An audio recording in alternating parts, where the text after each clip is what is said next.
ഒരുപാട് വർഷത്തെ ബന്ധവും എൻ്റെ സിനിമാ ജീവിതത്തിൽ ഏറ്റവും നല്ല കഥാപാത്രങ്ങൾ തന്നിരിക്കുന്ന ആളുമാണ്. ഒന്ന് രണ്ട് ദിവസം അദ്ദേഹത്തിൻ്റെ സംവിധാനത്തിൽ എനിക്ക് അഭിനയിക്കാനും സാധിച്ചു. അമൃതംഗമയ എന്ന ചിത്രത്തിൽ വളരെയധികം ഒരുപാട്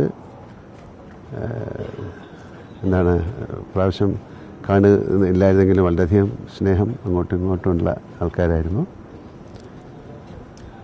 ഏറ്റവും അവസാനമായിട്ട് ഞാൻ ചെയ്തിരിക്കുന്ന ഓളവും തീരവും എന്നുള്ള ചിത്രമാണ്. അപ്പം ആ സെറ്റിൽ അദ്ദേഹത്തെ വരികയും ഒരുപാട് സംസാരിക്കുകയൊക്കെ ചെയ്തു. എൻ്റെ നാടകങ്ങൾ കാണാനായിട്ട് അദ്ദേഹം ബോംബെയിൽ വരികയൊക്കെ ചെയ്തിട്ടുണ്ട്. എൻ്റെ സംസ്കൃത നാടകങ്ങൾ കാണാനായിട്ട് കാലിക്കറ്റ് വരുമ്പോൾ ചിലപ്പോൾ കാണുമായിരുന്നു. ഞാൻ ബി മറൈൻസ് ബാബുച്ചായൻ്റെ വീട്ടിൽ വെച്ചിട്ട് അദ്ദേഹമായിട്ട് കാണുമായിരുന്നു.